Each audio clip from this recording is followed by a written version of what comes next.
As you may recall, previous government embarked on an IMF program that had a comprehensive debt restructuring as a conditionality.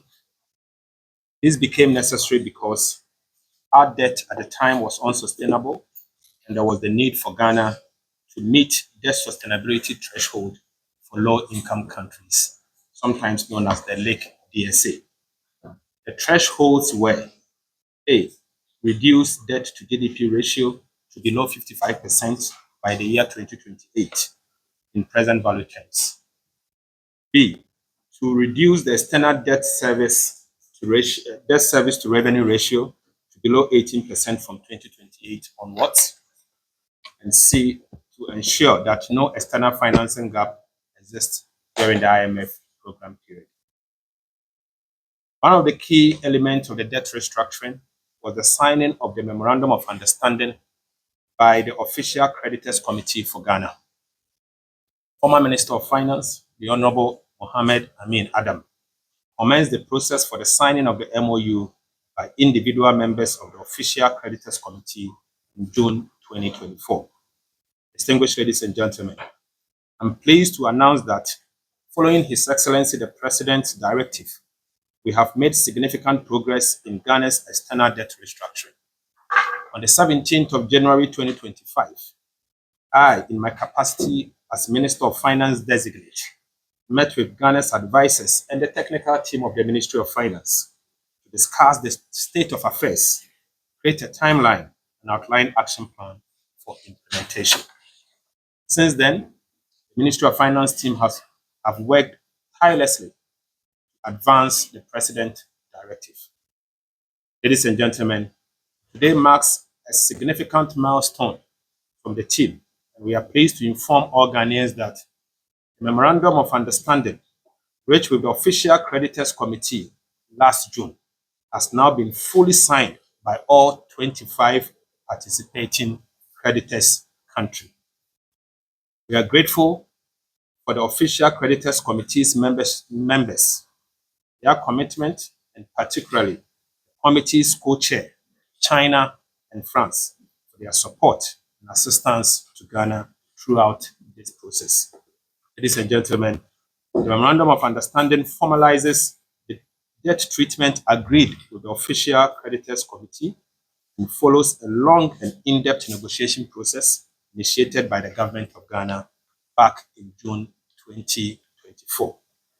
The signing of this agreement constitutes an important milestone in Ghana's debt restructuring journey. Ghana is now entering the final stage of the restructuring process. We now have a strong and detailed framework to implement the financial terms through bilateral agreement with the official creditors. We also hope to make further progress with our commercial creditors in the coming weeks to reach a mutual beneficiary solution for the debt treatment. In these discussions, we will be guided by the most favored creditors clause and in the principles of comparability of treatment, offering a precise framing of the terms that creditors may receive. As Minister, I will expedite our engagement in order to complete the remaining 7% of the debt restructuring. We take this opportunity to appreciate the efforts and support so far by the external commercial creditors and urge them to support us to complete this process as soon as possible. This progress on the debt restructuring will now focus on our economic recovery through the implementation of an ambitious reform agenda, fostering strong, resilient, and inclusive growth for all Ghanaians. I repeat, with this progress on the debt restructuring, we will now focus our economic recovery through the implementation of an ambitious reform agenda, fostering strong and inclusive growth for all Ghanaians. Thank you all so much for your attention. Arrive at a solution. So I don't intend going to have a solution, and it's a good news. Let's celebrate it. That is most important. Then you asked another question as to break down the 7%. The 7% is made up of about 60 banks, international banks, 60 international banks. Unlike bondholders and that of official creditors, they do not have groups, so you have to deal with them individually.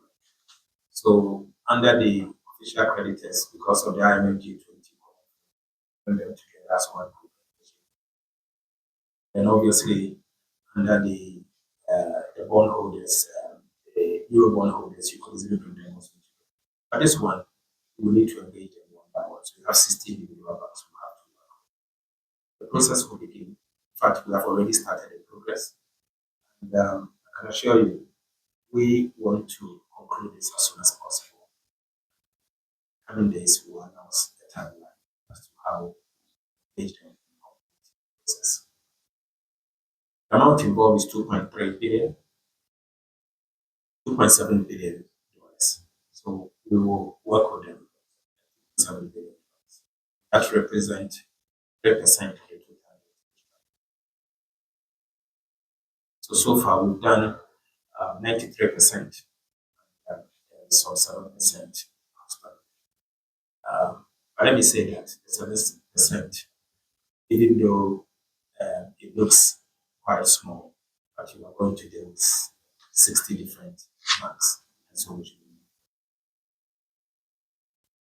I'm aware that we've concluded your bond have been concluded, so I'm not aware of any outstanding.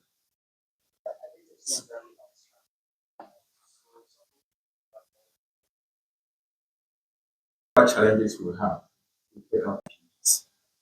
I will have to engage in the colleague,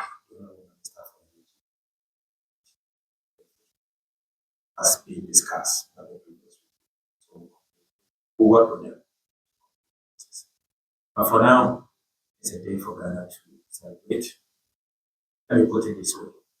The signing of the MOU simple means that there is $2.8 billion worth of debt relief that government of Ghana is going to benefit from. That is the bottom line. The official creditors committee made up 25 different countries have agreed to the terms of signing the MOU. We're now going to implement the terms of the MOU, all the 25 different